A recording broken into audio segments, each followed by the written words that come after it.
Mr. Omar King presents a Honky-Dory reading of Divine Obscurities. Thank you all for coming. All right, so we now present a man that needs no introduction. He is the pippiest, most hunky-dory, probably most unusual person you've ever met from Gardena, or ever. He is now welcoming to the stage Mr. Omar King. Get over here. Get over here.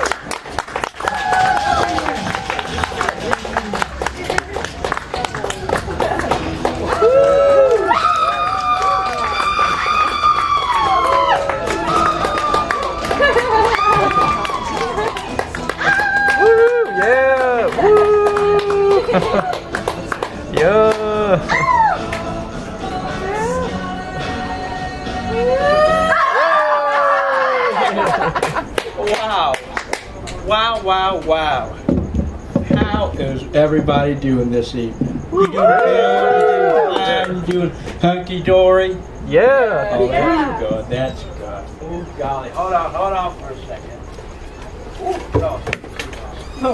I gotta... You dropped your glasses. No, it's fine. Thank you. I'm going to be... I got my little list of people who will be reading.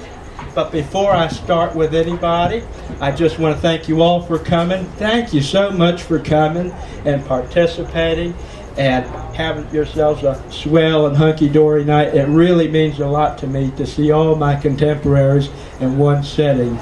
It really shows that people are worthwhile and that they have guts for tonight. Yeah. Thank you. So, the first person I'm going to introduce to read will be this individual. Let's see. It's a long one, so bear with me here. This individual grew up in the panhandle city of Crisview, Florida, or LA as it is called there, Lower Alabama. On the verge of enrolling in law school, he decided he didn't like money and moved to the real LA to be a game designer. For the last 4 hours, he's been working on an emergent narrative game at the Stealth Mode Game Studio. Additionally, he is revising his first novel and will be reading a short section from this evening. I present to you Derek. Derek, please come up to the stage.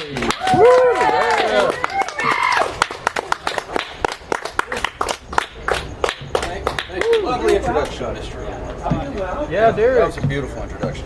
Hope everybody's doing great tonight. Adjust this a little bit. So this is a short piece that's kind of like a standalone piece that's from the novel I'm revising. An earth devoid of life, remnants of a world war without number. A lone dog, perhaps the last creature on earth, plods along, dragging feet, guided by its nose. Are there scraps to find in the endless shadow? He hears the rising of the stars, glittering lilts on lofty perches, the scent of burned sage, and looks up with deep brown eyes. He is cold, alone, and scared. His existence shivers a convulsive shake. The quake of the universe forces him to ground. The waning energy of life crests beyond his body. He thinks, are our last days sunset? He hears a distant howl and his ears twitch. Top twists in a whine pregnant with squill. The air seeps out from his last tank of energy. The strength to raise his head, to put space between his body and earth. To take 1, 2, 3, 1,000 steps towards the howl.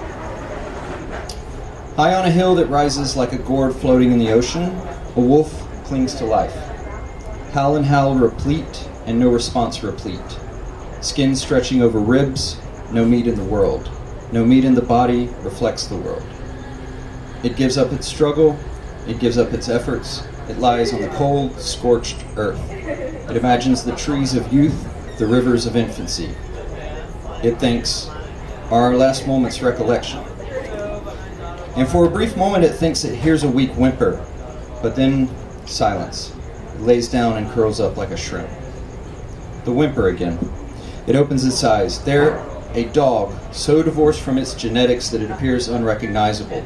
A dog domesticated for hundreds of generations by mankind to rely on the kindness of strangers.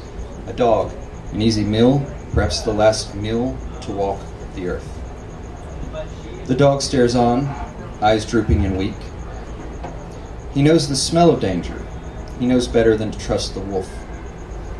Oh yes, tens of thousands of years ago, before the written word, his ancient ancestors first bravely approached a fire in the wilderness and found humanity their friend for generations. This was not that. And a wolf is not a man. But the dog thinks worse than being with a predator is being alone in this world, and time stands still. In all the earth, there is no reflection of time, no temporal reflex. The ocean rests, the earth ceases its spin, even the stars cease their eternal code. The two look on one another. In the absence of understanding, what is left?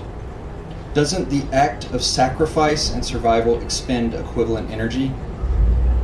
Yet, the canines curl up together, gathering two bodies in warmth. In all the world, the last living creatures that exist find each other. And the beasts, one tame and one wild, survive the final of all nights to ever exist. And for a brief moment, perhaps their last, they are content.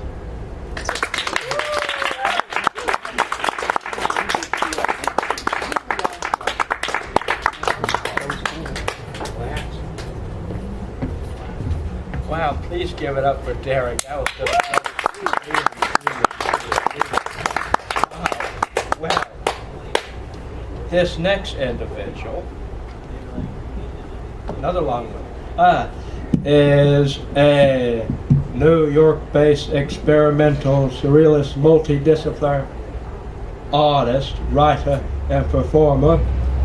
Her poetry, artwork, and photography have been featured in publications across the UK and US. Regularly participates in art shows and readings around New York City, and debuted her first performance art project at the end of 2024. She studied fine arts at Pratt Institute. Well, ladies and gents, I present to you Christy Graff. Christy, yay!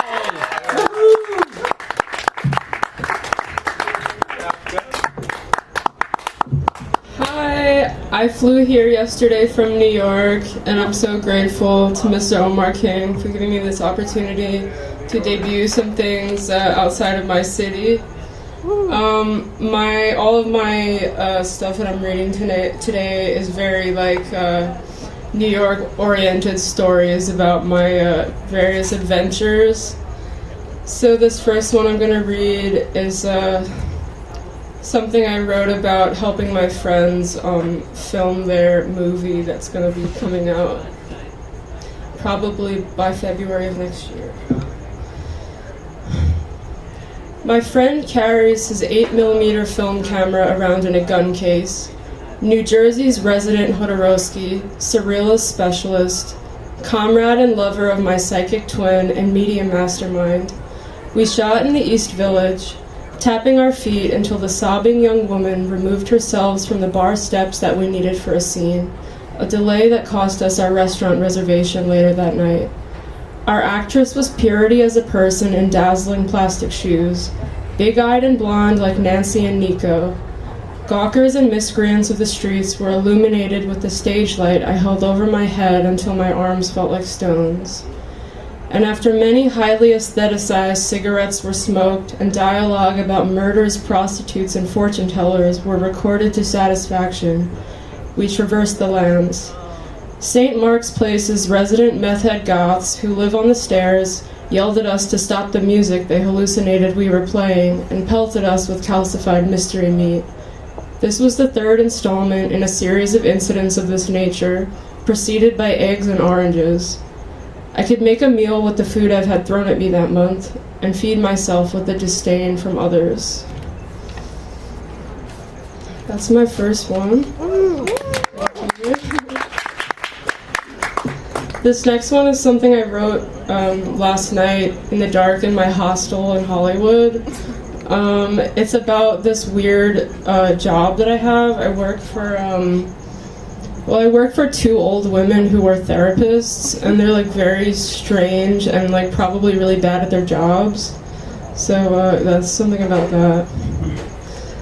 On the 17th floor of a luxurious midtown high-rise, I'm committing numerous HIPAA violations, turning people's life stories into paper for my neurotic old psychologist boss, who periodically paces barefoot around the apartment and mutters thoughts of checking herself into one of those places I transcribe referrals for. Maintenance workers come in and out, who she makes sure to chastise, and she interrogates the grocery delivery man about why his coworker dislikes her before she lets him leave, screaming at him on the way out to please never bring it up again. Unsure of the gravity of the information I have in my hands, I try to piece together some insurance claim with the shreds of names and codes I've been given, when she decides to tell me how skinny I look and how fat her friend is, and how I agree, right? Don't I agree? I placate her often. I'm her assistant and right-hand woman. I'm responsible for polishing her J-Date profile and running the ads for her counseling services, where the 3 strict rules regarding the imagery are no blacks, no old people, and no casual clothes. She doesn't want anyone to get the wrong idea.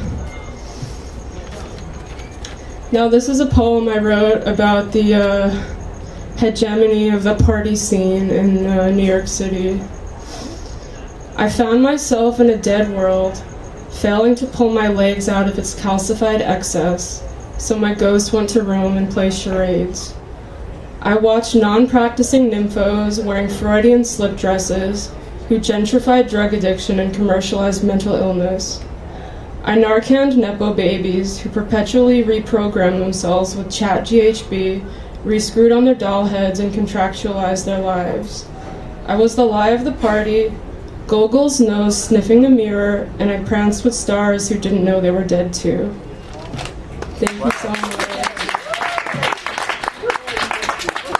Thank you.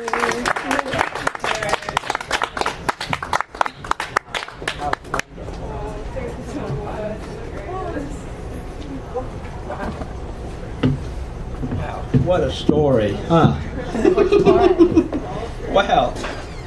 Well, so the next individual is a natural born troublemaker and a perpetual outsider, growing up and going to as many schools as grades led to a lifelong fascination with human nature and culture.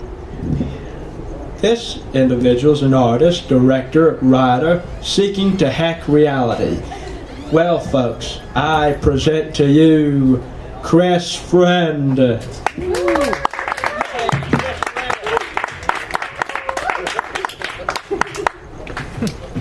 What's up, guys? I'm going to be reading a MetaQuest 4 ad tonight. Interior, day. Fancy French-Dutch fusion restaurant. 2 mid-30s women in fashionable clothes sit in a crowded, high-end restaurant. Waitstaff bustle about. Cynthia. Linda, you look incredible. That pink jacket, the white ascot, is that the new MetaQuest 4? Linda. Yes, pink. And you know the best part about it? You're a bad person. Cynthia chokes on her caviar. Cynthia, excuse me? Linda, not you, silly. That is the name of the MetaQuest 4's hot new built-in app. You're a bad person. Linda examines the tiny bubbles in her slim champagne glass. Linda, over 3.35 billion people on Earth use a Meta application every day. From Facebook, Instagram, WhatsApp, Messenger, to the MetaQuest itself, that data has finally been put to use to encourage every human on this planet to become better. Cynthia, to step it up. Linda, exactly. On the mixed reality display, a person with a bright blue overlay is a being bringing some serious goodness into the world. We see various types of people around the restaurant, highlighted in blue. All are hip, fashionable, and well-to-do. Cynthia. But what about the bad people? Linda. See that waiter carrying a towering pile of steaming dishes? He has a red overlay on you're a bad person. Linda definitely sticks out her foot as he comes by their table. Waiter. Oh! The waiter tumbled onto the ground, throwing the sizzling dishes all over the next table, drenching the patrons in hot soup. Linda, fighting against bad people earns you good points. Look at the kitchen. It's practically glowing with red. Linda leads the giddy Cynthia to the kitchen door. Linda, nearly everyone here is a bad person. Linda grabs onto a large wire rack filled with stacked dishes and prepares to pull it down on the dishwashing staff. Cynthia, what are you doing? Cynthia grabs Linda's arm. On the mixed reality screen, Assault Level 1 appears with Cynthia's gripping hand in a crosshair. Cynthia's overlay turns from bright blue to dark red. Linda, you're a bad person. Blackout.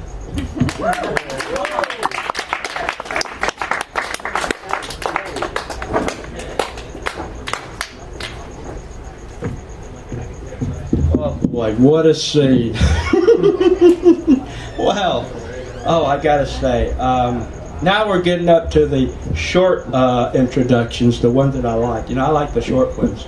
Although there are two people that dropped out, the two short ones, so, that's too bad. But this one short one that, well, I'm going to introduce you all as an actor, a performer from southern Mississippi, based in LA, currently working on writing a film. Well, folks, I present to you Claire. Get over here, Claire.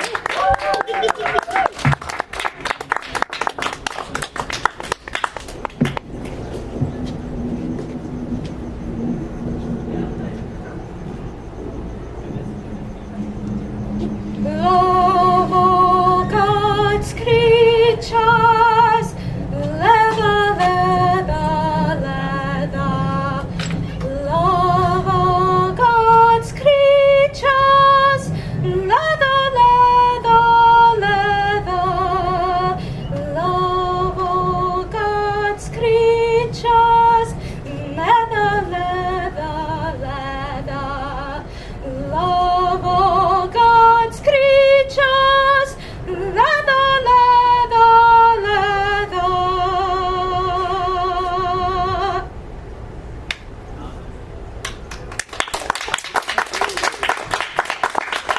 Love all God's creatures, leather, leather, leather.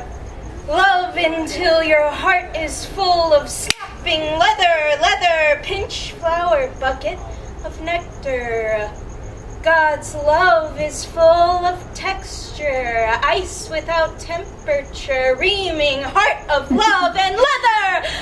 God loves his creatures and knows which ones to make leather. Boots kiss the earth. God is the boot of feeling. God is love in all creatures. Love all God's creatures, leather, leather, leather.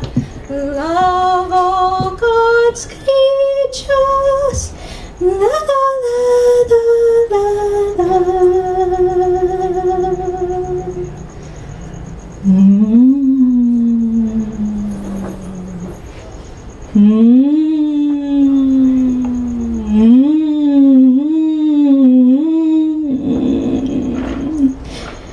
Caught your name, 7 letters on a license plate.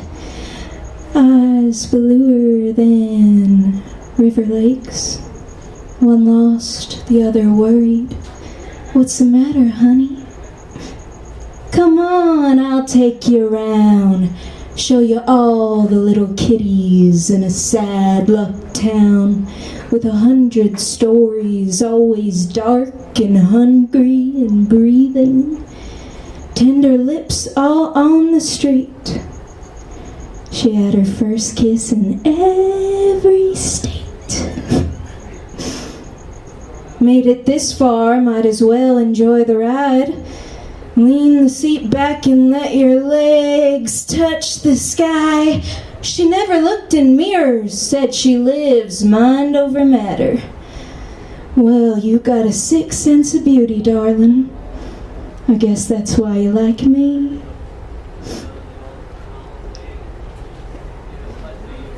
Gone, fat, thin, wild.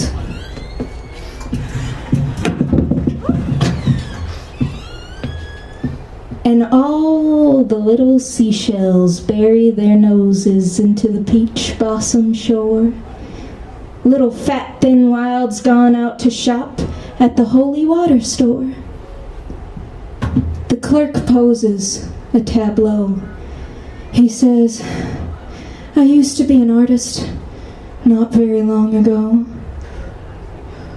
I know it's a cliche for an artist to open a holy water store, but things are fat and going gone, and before long you're thin and wild. Little fat thin wild goes and sells seashells. Little fat thin wild goes gone. Love all God's creatures. La la la la la la. Letter to the unbeautiful and unlucky. Eating cold with hands and feet, out late night dancing with leprosy. Dream pallor skin on sidewalk, touch me tip jaws doing the boogie woogie. Meanwhile, at the pool the emperor wears no clothes, and the porcupines abandon their quills at night to look silly and rich and ring bells that toss bottles over the Hollywood sign. Now listen here, God! You ungrateful brat! I'm sorry. Please come back out on your balcony so I may pet your fine, sweet pussycat. Life is a prayer, most often a clenched fist shaking off the slobber of the beautiful and lucky like rabid dogs tear at the lining of that silk dress as perfect while our mother's dying. They say the ocean carries no dead bodies. The water has no bones. Somewhere, floating ungracefully, a home. Thank you.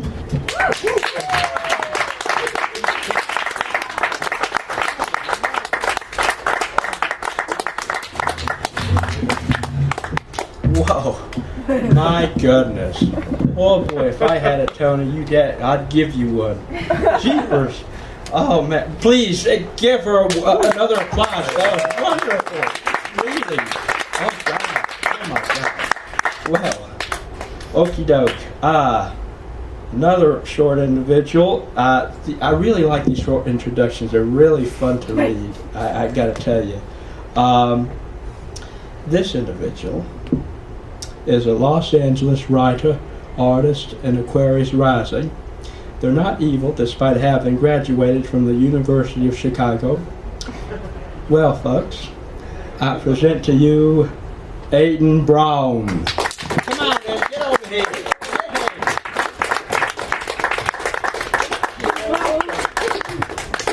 Hello. I'm about to really not beat the evil allegations. I'm reading from something that is very much a work in progress, and I'll just show this or read this like quick little excerpt. I'm currently drafting like PhD application statements, so this is like my little section on proof of concept that I feel good about. The book that I'm working on is called Now is the Time of Monsters. It's based on a Gramsci quote that goes, the old world is dying and the new world struggles to be born. Now is the time of monsters.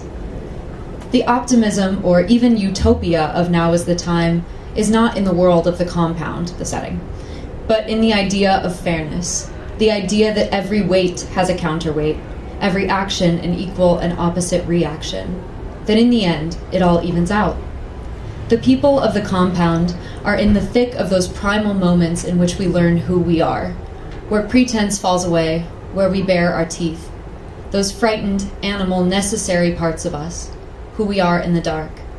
It does not always match who we think we are or who we want to be. These are things over which we have more control. These people are at the intersection of love and loss, bargaining with time, bargaining with those versions of themselves. Their afraid selves, the selves they would show to the other in the Hegelian sense. Sorry. It is a time of suspicion, of instinct, and of monsters. So this is a short excerpt. The purple dark of now, this moment which is now, fleeting, caught in my throat. The purple before the blue, the purple inside the blue, which is which. You can't look at the sun directly, only in what it makes purple, what gold, what indigo, what remains as it was, what remains at all, what remains. A crescent moon, the sun behind a mountain, the world orange and purple, the world a bruise, the underbelly of an arm. That's the easiest place to start. You bite in and you know. That's the hard part. I was a vegetarian when I was alive. Maeve wasn't. Still, as she tears into the wet heat of the rabbit's neck and the animal screams, she pulls back. There's fur clotted in her teeth. This feels better, but still wrong. Not raw, not this. She knows what she needs, but it will take her some time to admit this to herself. It was the same for me. The animal stills in her arms. She spits, coughs. She brushes most of the fur off her tongue. Some clings. The broken creature in her arms watches her through empty, dark eyes, frozen in terror. She closes them, lays the creature in the crotch of a branchy tree whose leaves stretch to meet the sun. It is as close as she can get. Maeve gathers wildflowers to lay around the creature's ruined throat, just like Katie Schaefer's. Maeve. If Maeve's heart still beat, it might have stopped then. She falls to her knees before the tree, the rabbit. She screams, sinking her teeth into the bark of the ancient tree.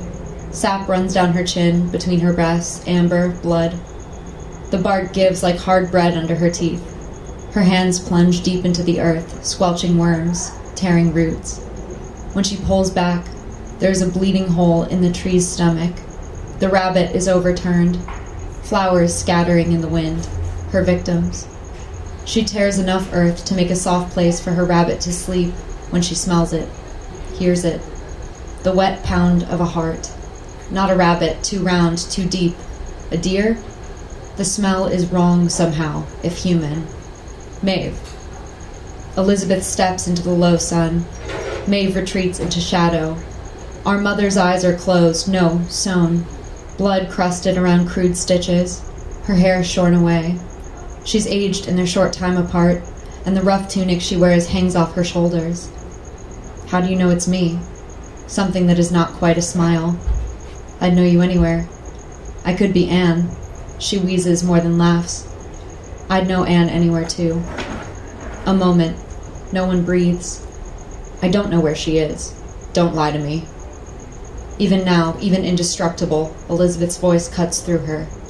I don't know where she is, Maeve says again, grateful that her voice holds steady even as her eyes fill. Elizabeth advances, Maeve retreats. Her heart sputters, the smell like the upturned earth. You can help her. She did this to me. Elizabeth advances again. Maeve, though she knows she should not, steps forward. The arc of shadow extends as the sun disappears, closing the space between mother and daughter. Where is she? I'm here. To me, here is a castle, though I imagine it is different for everyone. You, for example, might see a train station.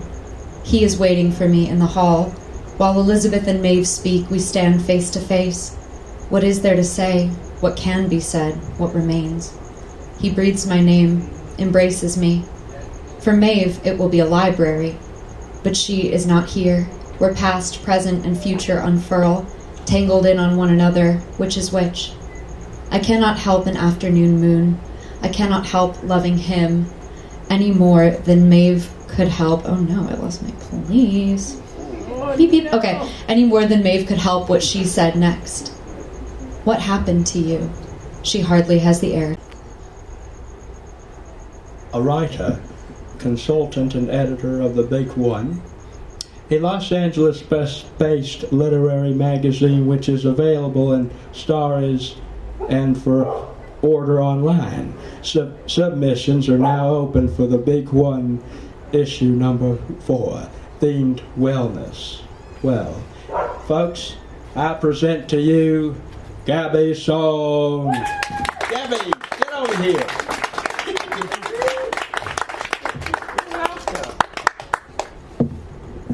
Hello, thank you so much, Omar. Today I'm going to be reading a piece from a series that I've been contributing to for probably 3 years of sort of descriptions of somewhat banal tasks or errands that one must run and the thoughts that run through your mind during those tasks. And this one is called Going to the Dentist.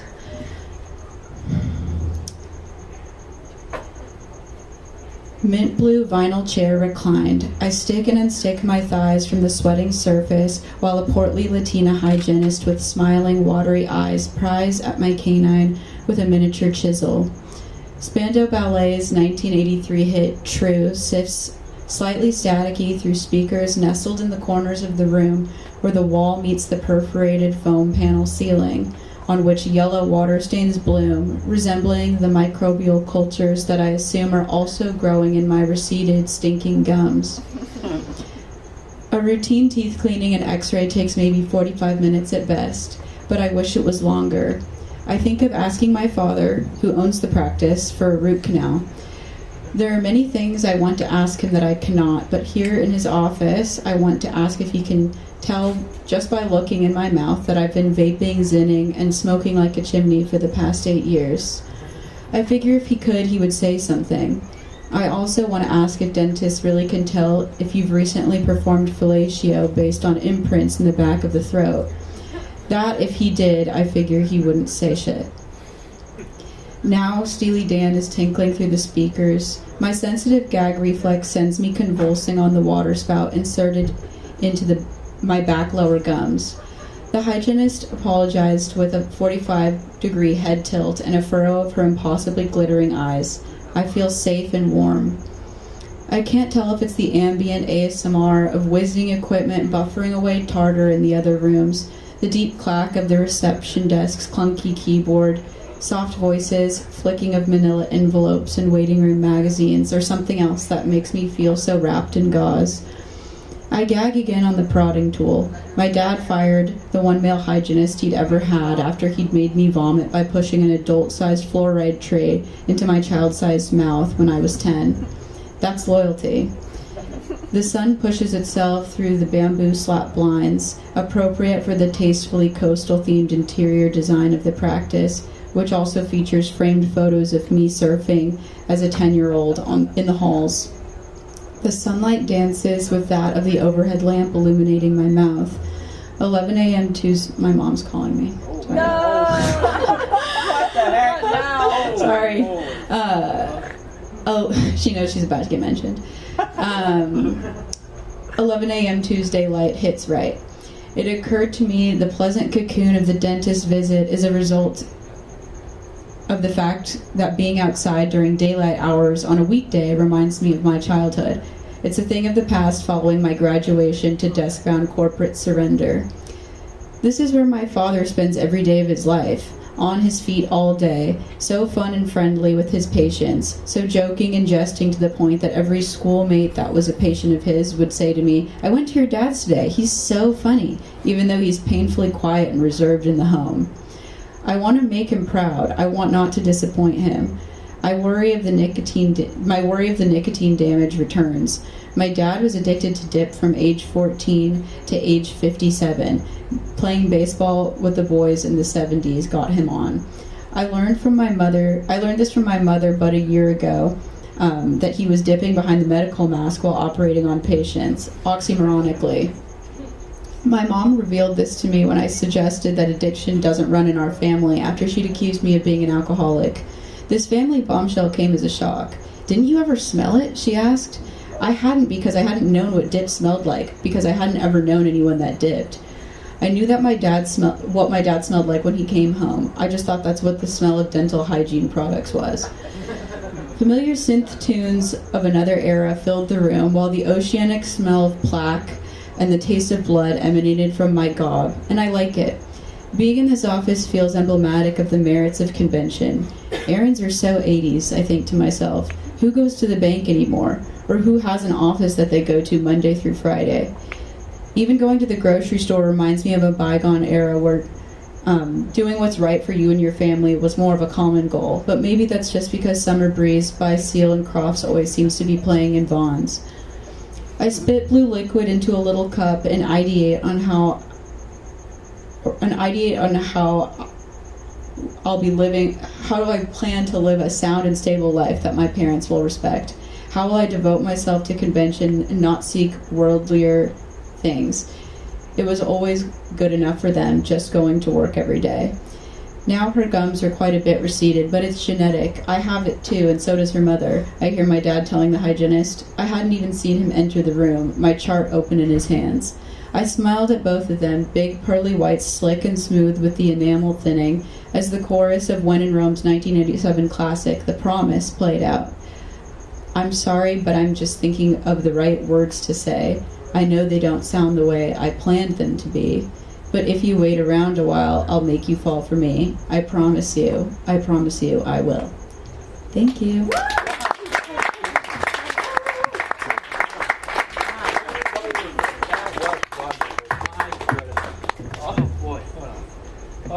Hold on. Wait a minute.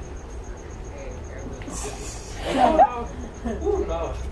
I felt so bad. I was chips was on the ground. Oh, my little poor thing. What kind of parent am I? You left him there the whole time. Yes. Well, okie doke. Well, this is an individual that I've known for quite some time and is, to me, a dear friend of mine. A real dear friend of mine. Before I even met Matthew Evan, before. He is a writer and author of the books Quicksand and The Waiting Room, with his third book on the way. He's from Boston, Massachusetts, but lives in Los Angeles, California. Ladies and gentlemen, I present to you Jake the Snake Fratzik. Get over here.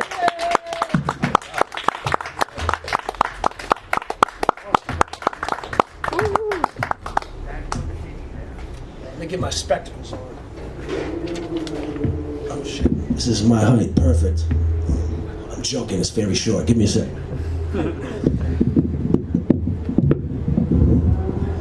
There we go. I'm gonna read two pieces. They're off my upcoming book. So, be nice, they're not finalized. First one is called The Ice Caps Ain't Melted Yet. The Japanese market has the best sushi grade salmon. I'm making salmon tartare tonight, so here I am. You enter through the produce aisle, which might as well be fucking Antarctica. It's beyond freezing. The store's security guard waddles with his hands tucked up in the sleeves of his jacket, like a boy waiting for the school bus in January. One woman, shopping in a tank top, shivers viciously as she grabs a bunch of baby bok choy. Next to her is another girl, in another tank top, shivering worse, her nipples piercing through her shirt like daggers of ice. I'm not trying to notice, but you couldn't not notice. Stevie Wonder could see these provocative glaciers. I find my perfect piece of fish, then leave the winter wonderland and interrupt two aspiring influencers filming some bullshit in the aisle so I can grab these salty Japanese crackers I love. I hit the checkout, then it's back to the Snake Mobile. The hellscape of Venice Boulevard is a swamp of red brake lights, back to back to back. One miserable vehicle undistinguishable from the next. A shitty Nissan, behind the exhausted Prius, beside an unremarkable Tesla, and me and my green 4Runner, pathetic as the rest. Rush hour, 15 minutes to travel 2 miles. If a koala bear ever ran, it would cover this distance faster than I'll drive it. At least I have a hefty satchel of savory snacks and a fresh memory of some nipples escaping a garment to get me through the war zone.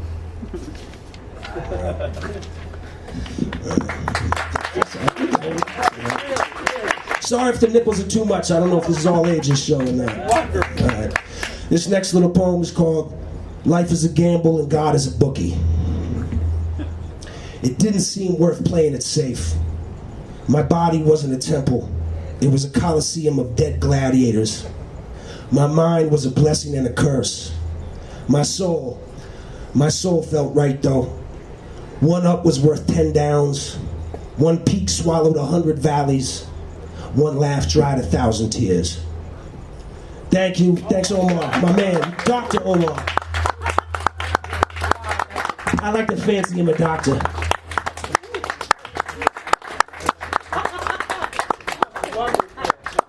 Oh, Lord. Wow. Whoa. Even I had to, my goodness. Oh, God. All right. Wait, hold on. I don't think I have an introduction for this one. I think, well, I don't think she needs an introduction because this is well known. Everybody knows her as my little fine China here. Woo! But ladies and gents, I present to you L.A. Benson. Get over here, honey.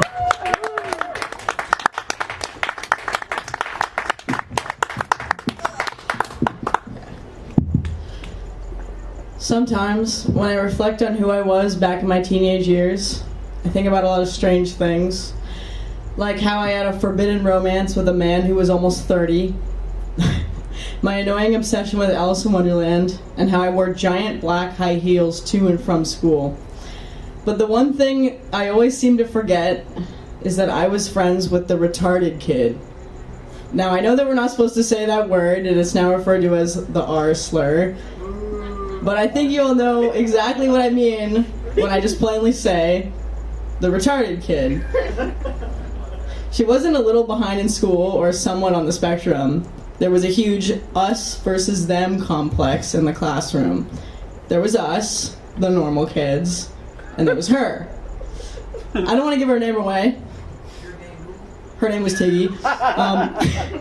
And ever since middle school, everyone talked about her like the tabloids trying to exploit a vulnerable celebrity. I heard story after story after story throughout the halls and in the classrooms, through every little gossip and whisper about how she wouldn't stop flicking the lights in class, or how she would eat paper in front of everyone, or how she would scream, "Loud!" if she thought other students were talking too much. She clung to her iPad as if it were an extra body part, and she had an adult supervisor with her at all times. Her aide was Her aide was with her so much that some of the kids would call her the Shadow. She had to be sure she was actually doing her classwork and didn't throw a fit during silent reading time. I mean, she couldn't help it. She was retarded. The two of us hung out every day, but strangely enough, we had practically nothing in common. I was interested in old literature, and she was interested in PewDiePie. The one singular piece of media that we could kind of agree on were the Monty Python movies. But despite the differences, we couldn't have been more compatible. I don't know, that's just how it is sometimes. I can easily envision how we must have appeared from an onlooker's perspective. The two of us sitting next to each other in study hall, me wearing my 1950s pinup dress with tall black stripper heels, and her in her pajama pants and cartoon t-shirt. I was reading Nabokov's Lolita, where she was playing Flappy Bird on her iPad. And now I know you may be thinking, or maybe you weren't thinking this, I don't know, but, you know, what was graduation like for you and your friend Tiggy? The very last day of high school, your final experience, a memory of being together. I mean, you were friends throughout all of high school, freshman to senior year. What was that last and final goodbye like? Oh, I want to let this pass.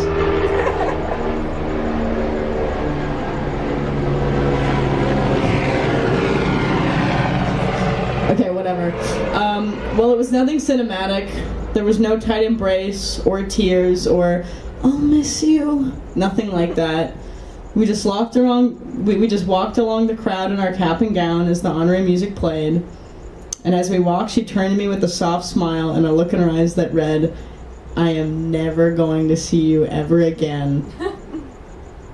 And just like that, in silence, we had our first and last fist bump. And that's it.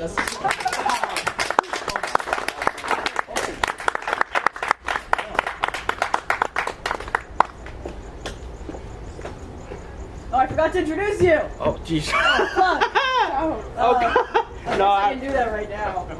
Okay. Wait a minute. Welcome to the stage, a man from Gardena, also very hunky-dory. You may know him from Soft White Underbelly and just life in general. Introducing Mr. Omar King. Wow. Thank you. Before I start, this is going to be quite a read. So anybody from the back, please come to the front, because I'm going to tell you now, this is going to be quite a read, and this will be involving lots of, well, audience participation. So anybody from the back, come to the front. I'm only saying it once. In the front. Come to the front. Can you pass me my sandwich, please? Thank you. Thank you. Oh, there it is. Thank you. Get it! Listen about it. I'm sorry. Wow. Okie doke. Okie doke.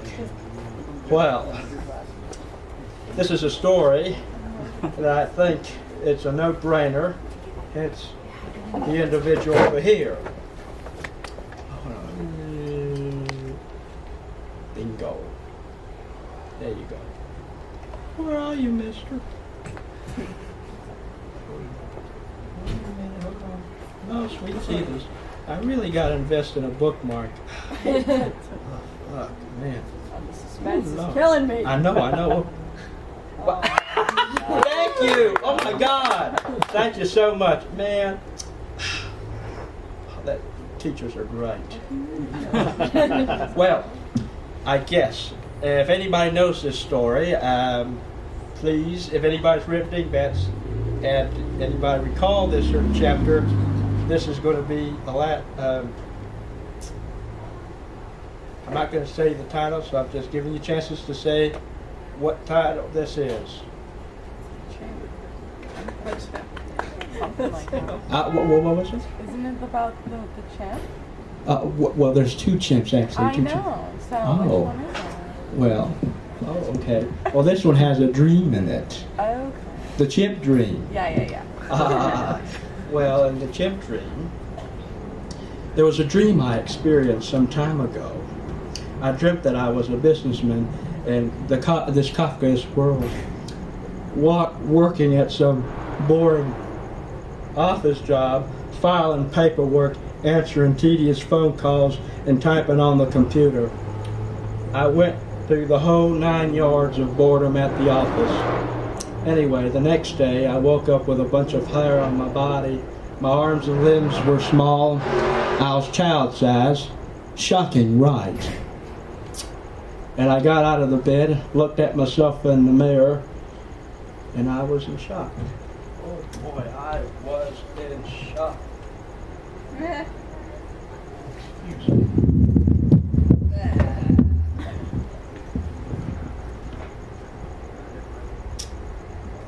And I saw this monkey staring right at me, face to face, nose to nose. And I thought, is that me? No, this can't be me. No. That can't be me. No, that's impossible. I touched my face to be sure that I am what I am and not the chip in the mirror. And surely enough, I was that chip. Oh my God. Oh God. Oh my Lord. Oh my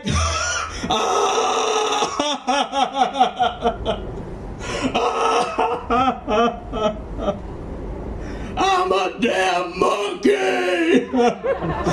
What in the hell am I gonna do?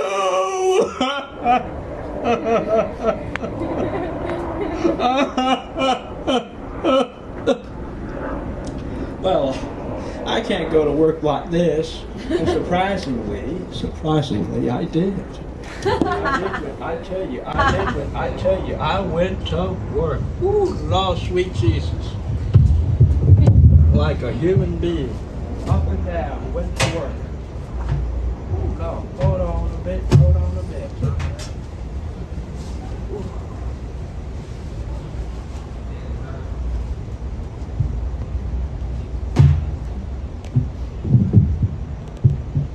I went to work wearing a chimp-sized suit and a tie, holding a small little briefcase, walking down to my cubicle.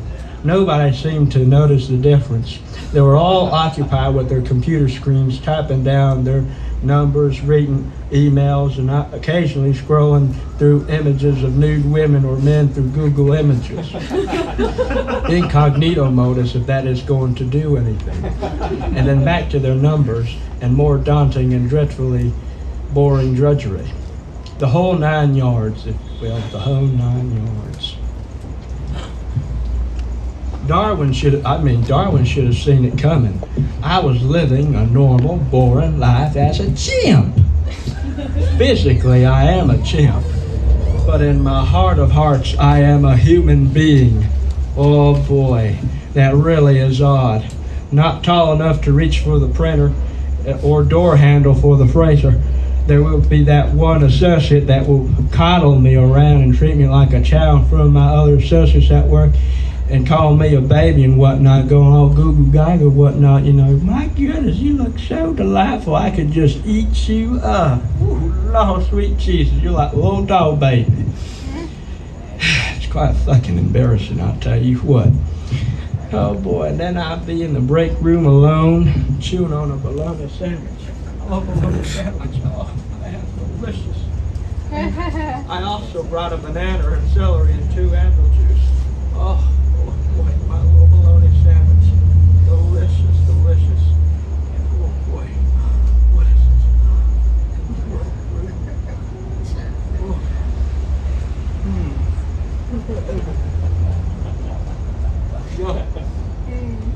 Yo, Lord, sweet Jesus, what a relief from a long day of work, I tell you what.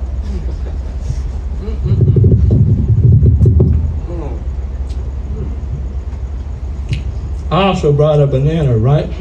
I already set that up. Sometimes there'd be that one associate look at me, want my lunch, but then I wouldn't want to say, because, man, you know, first come, first serve, you know what I mean? It's typical school lunch. This one associate, let's call him Chad, and his buddies yapping it up, and some gal he screwed around with. And then another associate named Lester would come into the break room with a curmudgeon look on his face and stare deeply at Chad and that louse, and Chad would have to stop the conversation and act like Mr. Tough Guy in front of his buddy. You know that little tough guy? Say, go fuck yourself, buddy.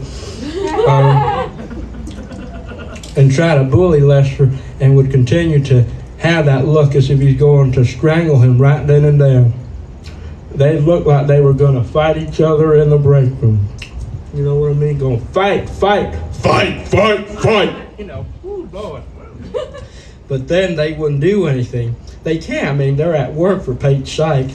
Chad and his buddies would leave the break room and say something off-color to Lester just before he let like sodomite or some other word. I can't reckon at the moment. And then they leave, and I hear all this on my lunch break, for crying out loud. I mean, respect my luncheon. Man, I should have eaten in, God, I should have eaten in the car instead. Lord. Shit, man.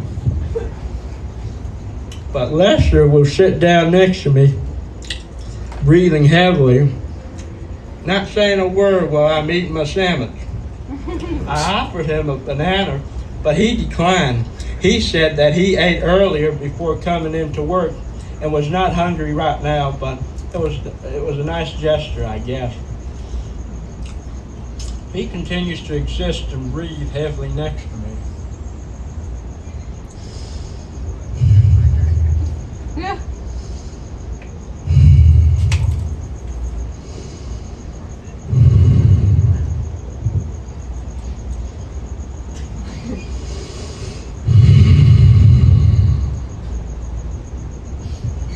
Golly, I want him to leave so we can enjoy my break.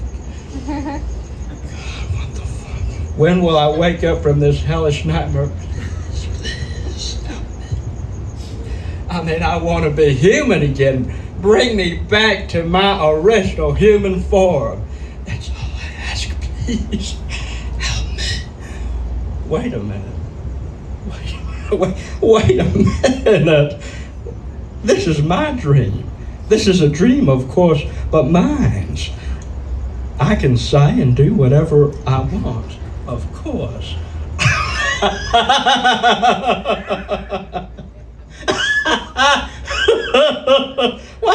Why didn't I think of that sooner?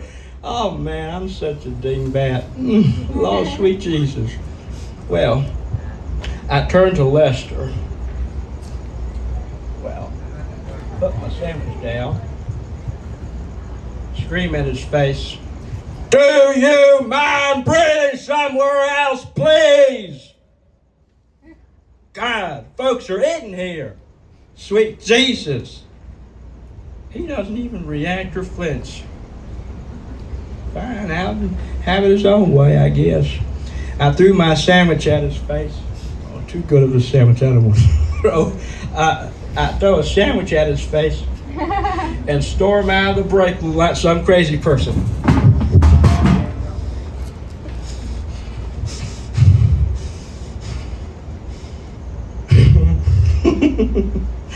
Wow. Well, I lost my place too. My goodness. Help me God here. Oh yeah. Nobody in their cubicles noticed me jumping, kicking, and screaming in jeepers. It felt so good to be alive.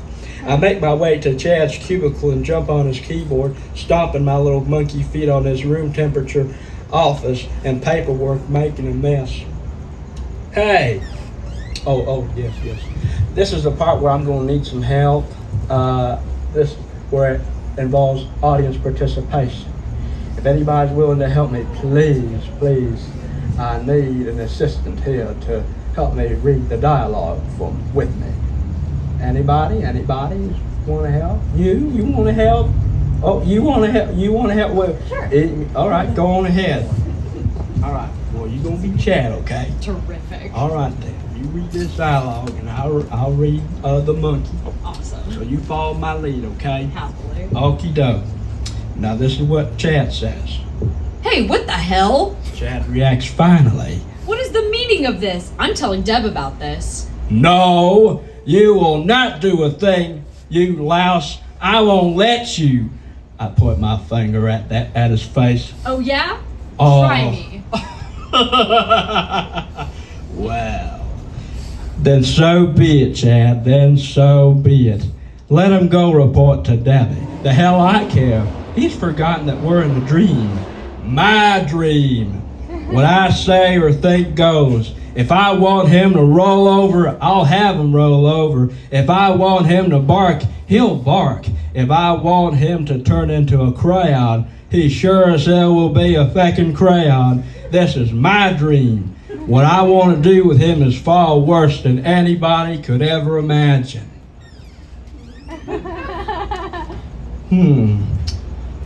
What? Excuse. Oh, thank you. I want to kill him. But how? That's the question. But how? Well, in this dream, there are no explanation. I'll show you. Hey, Chad! I holler at him as he walks away from me. Hey, get over here, Chad! I walked up to him. He turns around and says, What do you want now? I want to talk to you, mister. There's nothing to talk about, you slob. Nothing to talk about. The only person you're gonna talk to is Deb. I don't think so. I jumped on him and started mauling his nose and ripping his lips off with my monkey strength. Blood gushing out everywhere around the office. I closed my fist and smashed it against his eyes and sockets and into his skull. Chad is twitching and gasping for oxygen. I rip his throat out. He won't breathe now. I'm jumping for joy, playing with Chad's organs. Hooray, hooray! The douche is dead! The douche is dead! Woohoo! Deb starts screaming. Now, you be dead. Sure. Oh my God! What have you done to him? Well, I just gave this chap a makeover. Golly, he needed one. Would you like some eyeballs? They're really they are packed with vitamins. Yum.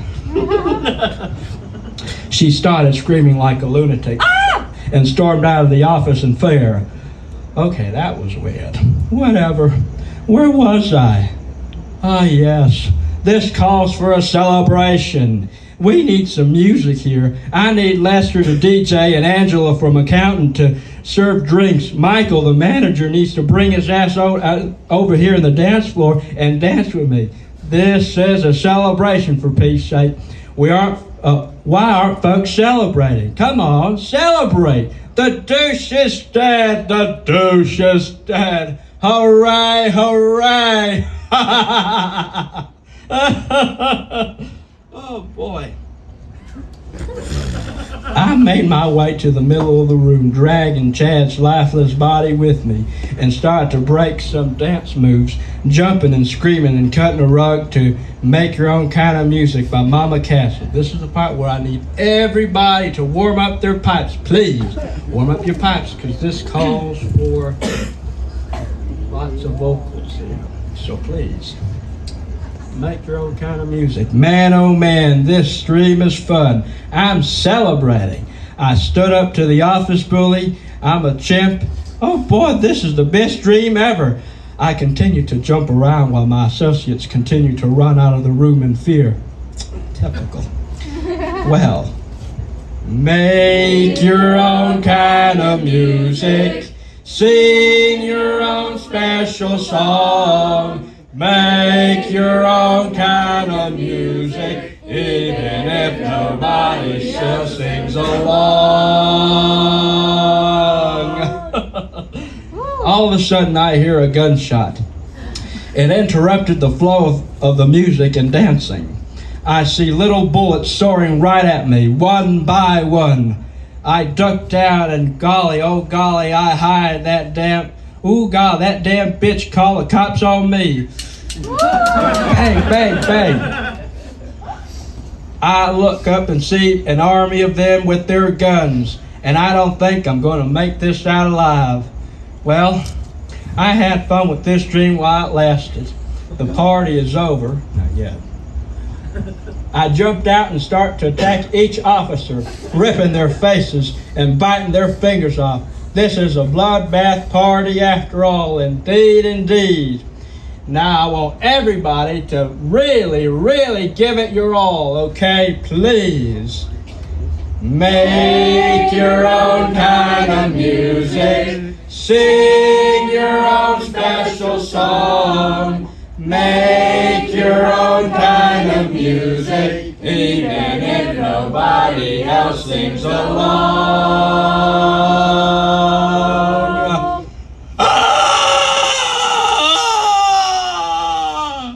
My eyes! Oh my God!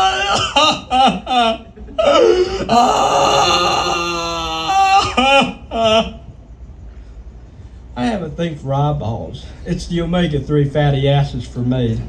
I bashed their skull in and one by one eye. Bang! I did it on the wrong side. Bang!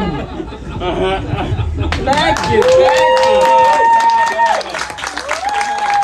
Oh boy, I tell you, this sure was a country. Oh man, thank you so much for coming. Oh,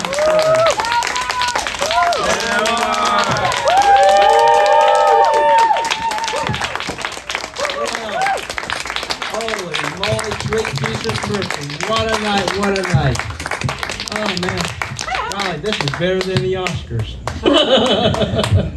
Oh, boy, I'm so glad y'all came to see, just to have fun and see each other and get to know each other and just get to know all our kookiness and peppiness and hunky-doriness. My golly, it sure is quite a night. It shows that even though we may seem quite outward, we may seem conventionally attractive, whatnot, but from the inside, we are quite kooky and peppy, you know. And it's evident out here tonight. So of that I say thank you so much.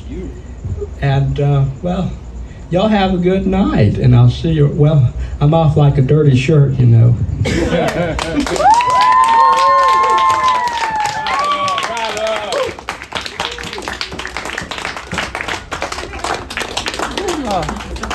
Well, that's it. Thank you.